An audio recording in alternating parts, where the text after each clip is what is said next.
Hello students, आज हम discuss करेंगे विमेन रिजर्वेशन बिल, जिसे हाल ही में पार्लियामेंट की न्यू बिल्डिंग में स्पेशल सेशन में लोकसभा ने पास किया है with 454 votes, which is a big number, a big majority. So congratulations women for the new role and responsibilities.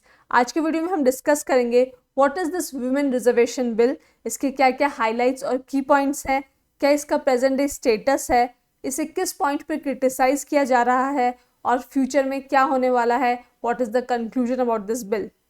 जानते हैं इस बिल की इंपॉर्टेंट डिटेल्स. इस बिल का नाम है the constitution 128th amendment bill 2023. This is the new bill जिसे लोकसभा में ले किया गया और पास किया गया. इस बिल का हिंदी में नाम है नारी शक्ति वंदन अधिनियम. इस बिल का मेन ऑब्जेक्टिव है महिलाओं को सशक्त करना, एम्पावर करना, जेंडर इक्वालिटी की तरफ बढ़ना और पॉलिटिकल प्रोसेस में महिलाओं के पार्टिसिपेशन को बढ़ाना. बिकॉज इफ़ वी सी, हमारे देश में लगभग 48% महिलाएं हैं, बट पार्लियामेंट में उनका पार्टिसिपेशन और रिप्रेजेंटेशन लगभग 8% है, which is very less. So according to this bill महिलाओं को 33% रिजर्वेशन दिया जा रहा है. दैट मीन्स लोकसभा की जितनी भी सीट्स हैं विच आर प्रेजेंटली 543, उसमें से 1/3 seats, that is 181 seats will be reserved for women in the Lok Sabha, which is the lower house of India's parliament, state legislative assemblies and legislative assembly of the National Capital Territory of Delhi. And this is quota in quota. As we know, parliament में already scheduled caste और scheduled tribe के लिए reservation है, तो SC/ST महिलाओं का जो 33% आरक्षण है उन्हीं की सीट्स में होगा. फीमेल कैंडिडेट का जो रिजर्वेशन है it will come into effect after an exercise of delimitation. Delimitation एक प्रक्रिया है जिसके तहत राज्यों में जो कॉन्स्टिट्यूएंसीज है उनकी बाउंड्रीज और लिमिट्स फिक्स कर दी जाती है ताकि समान पॉपुलेशन को समान रिप्रेजेंटेशन मिल सके और हर एक पॉलिटिकल पार्टी अपने ही एरिया में इन्फ्लुएंस करे, दूसरे एरिया में इंटरफेयर ना करें. डिलिमिटेशन ऑफ कॉन्स्टिट्यूएंसीज किया जाएगा after the publishment of first census. तो सबसे पहले सेंसस यानी कि जनगणना होगी, उसके बाद डिलिमिटेशन होगा, उसके बाद महिलाओं को आरक्षण मिलेगा जो कि 15 साल में एक्सपायर हो जाएगा. हर राज्य और यूनियन टेरिटरी में महिलाओं की आरक्षित सीट रोटेट करेगी among different constituencies in that state और यूनियन टेरिटरी. दैट मीन्स एक सेंसस, एक डिलिमिटेशन और एक इलेक्शन के बाद आरक्षित सीट की कॉन्स्टिट्यूएंसी चेंज हो जाएगी. कॉन्स्टिट्यूएंसीज का मतलब है चुनाव क्षेत्र. एग्जेम्पशंस मीन्स वो जगह जहाँ पे बिल लागू नहीं होगा. कुछ चुनावी क्षेत्र इन शेड्यूल्ड एरियाज जहाँ पे सब्सटेंशियल ट्राइबल पॉपुलेशन है और इस प्रकार के बिल की कोई ज़रूरत नहीं है, the bill will not be applicable. Status of this bill. Before this bill parliamentarians यानी कि MPs, मेंबर ऑफ पार्लियामेंट्स की सिर्फ 3 कैटेगरी हुआ करती थी, general, SC/ST. Now the 4th category will be women. 1993 में 73rd एंड 74th अमेंडमेंट आए थे इन द कॉन्स्टिट्यूशन, जिसके तहत इंडिया में पंचायती राज इंस्टीट्यूशन और म्यूनसिपैलिटीज़ को इंट्रोड्यूस किया गया था. साथ ही वहाँ पे 1/3 सीट्स को रिजर्व किया गया था फॉर वुमेन. जब ग्रास रूट लेवल पे महिलाओं का आरक्षण है, महिलाओं का पार्टिसिपेशन है, तो क्यों ना इसे टॉप लेवल तक ले जाया जाए. प्रेजेंट डेटा के अनुसार लोकसभा में सिर्फ 15% मेंबर्स महिलाएं हैं, वहीं विधानसभा यानी कि स्टेट लेजिस्लेटिव असेंबलीज में सिर्फ 9% महिलाएं हैं, जबकि हमारे पूरे देश में 48% महिलाएं हैं. तो इस पार्टिसिपेशन को इंक्रीज करने की ज़रूरत है. वुमेन रिजर्वेशन का ये बिल कुछ 27 साल से अटका हुआ है. इसे सबसे पहले राज्यसभा में इंट्रोड्यूस किया गया था in 1996 by the HD Deve Gowda government. Rajya Sabha is the upper house of parliament, वहीं Lok Sabha is the lower house of parliament. Deve Gowda government क्योंकि इतनी स्टेबल नहीं थी तो इस बिल ने काफ़ी ऑपोजिशन फेस किया and finally it lapsed.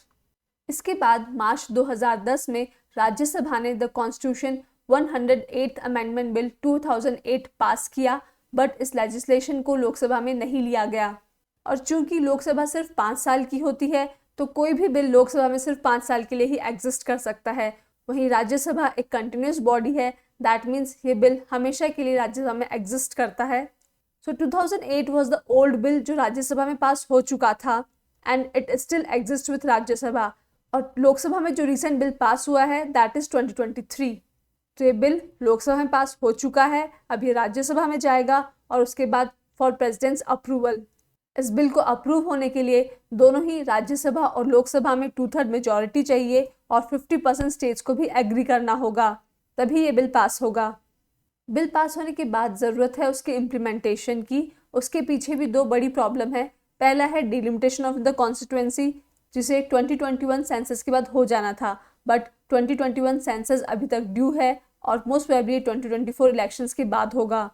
Census data की पब्लिश होने के कुछ साल बाद ही डिलिमिटेशन एक्सरसाइज होती है, तब तक शायद 2029 के इलेक्शन भी आ जाएं, तो विमेन रिजर्वेशन बिल को एक्ट बनने में कई सालों का समय लग सकता है। नेक्स्ट इज क्रिटिसिज्म और you can say limitations of the bill. कुछ लोगों का कहना है ये बिल इनकम्प्लीट और एक्सक्लूसिव है, क्योंकि इस बिल में OBC that is other backward class और मुस्लिम महिलाओं को कोई भी आरक्षण नहीं मिला है। साउथ के लोगों को इस बिल के हिंदी नेम से प्रॉब्लम है, नारी शक्ति वंदन अधिनियम। ये नाम उनकी समझ से बाहर है, तो वो चाहते हैं कि विमेन रिजर्वेशन का बिल का नाम इंग्लिश में हो। बहुत बार हम देखते हैं जो विमेन कैंडिडेट्स हैं they are proxy for their male family members. जो एग्जिस्टिंग स्ट्रॉन्ग पॉलिटिकल फैमिलीज है उन्हीं के परिवार की किसी महिला कैंडिडेट को टिकट मिल जाएगी and they will come in the parliament, but वो रिप्रेजेंट तो अपने ही फैमिली के मेल मेंबर्स को करेंगी। Another problem is implementation. जैसे कि हमने डिस्कस किया, इसका implementation is a long process. पहले सेंसस होना है, डिलिमिटेशन एक्सरसाइज होनी है, उसके बाद ही ये बिल इम्प्लीमेंट होगा। It is not necessary that this bill will empower the marginalised women. ये बिल ऑलरेडी जो प्रिविलेज्ड बैकग्राउंड से हैं, हाई क्लास सोसाइटीज़ से हैं, उन्हीं महिलाओं को बेनिफिट करेगा। इसके अलावा जो एमपी अपनी कॉन्स्टिट्यूएंसी में 5 साल के लिए काम करता है, उसे ये उम्मीद होती है कि वो अगले 5 साल के लिए फिर से चुना जा सकता है, बट रिजर्वेशन के बाद दिस इज़ नॉट फिक्स्ड। अगर अगली सीट महिला के लिए आरक्षित हुई तो एमपी का जो इंसेंटिव है to work for their constituency वो डिक्रीज होगा। साथ ही जो वोटर्स है उनके लिए भी चॉइस डिक्रीज हो जाती है। ऑपोजिशन का कहना है इस बिल को इंट्रोड्यूस किया था ताकि जो इलेक्शन के मेन मुद्दे हैं उससे डाइवर्ट हो सकें। लोगों को इलेक्टोरल रिफॉर्म्स की ज़रूरत है, पॉलिटिकल पार्टीज़ को डिक्रिमिनलाइज करने की ज़रूरत है। सरकार ने इन मेन मुद्दों से हटकर एक नया बिल लाई है just before the 2024 Lok Sabha elections, और इस बिल के साथ बीजेपी सरकार ने एक तीर से 2 निशाने साधे हैं। पहला, उन्होंने महिलाओं को खुश किया है, महिलाओं का वोट बैंक बढ़ाया है। साथ ही एंटी बीजेपी जो इंडिया अलायंस नाम का ग्रुप चल रहा है उसे भी ब्रेक किया है on grounds like delimitation and women reservation bill.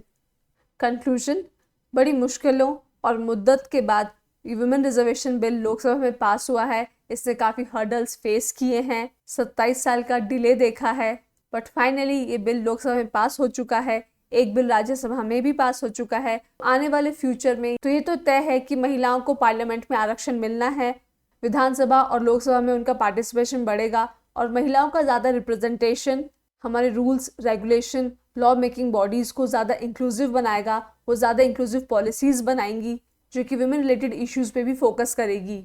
As we have discussed, India में एक साइजेबल फीमेल पॉपुलेशन है, approximately 48.5%। That means a very big reservoir of potential which is still unlocked. और एक बार जब ये हो जाएगा तो हमारे देश की तरक्की कोई नहीं रोक सकेगा। बट यहाँ पे एक बहुत इंपॉर्टेंट चीज़ ये है कि महिलाओं को खुद को भी आगे आना होगा, उन्हें भी इलेक्शन और पॉलिटिकल प्रोसेस में पार्टिसिपेट करना होगा, उसे बेहतर तरीके से समझना होगा। तो ये विमेन रिजर्वेशन बिल इम्पोज्ड और फोर्स नहीं लगना चाहिए। It should look more progressive and inclusive and we should happily accept it. So students, that is all about women reservation bill. I hope आप लोग को वीडियो पसंद आया हो। Please do not forget to like share and subscribe. Thank you for watching. Keep learning, keep revising. जय हिंद, जय Bharat. Dear students, अगर सभी एग्जाम रिलेटेड कंटेंट आप एक ही चैनल पर चाहते हो तो अभी इस चैनल को सब्सक्राइब करें और बेल आइकन को प्रेस करें। और अगर एग्जाम प्रेप को आप हाई लेवल पर ले जाना चाहते हैं तो डिस्क्रिप्शन में आपको ऐप और टेलीग्राम चैनल का लिंक मिल जाएगा। तो दोस्तों, अगर आप चाहते हो कि ऐसा ही क्वालिटी कंटेंट आपको मिलता रहे जो हेल्प करे आपको आपकी एग्जाम प्रेप में, तो सर्कल में जो गामा का लोगो दिख रहा है उसको क्लिक करें और चैनल को सब्सक्राइब करें। Thank you.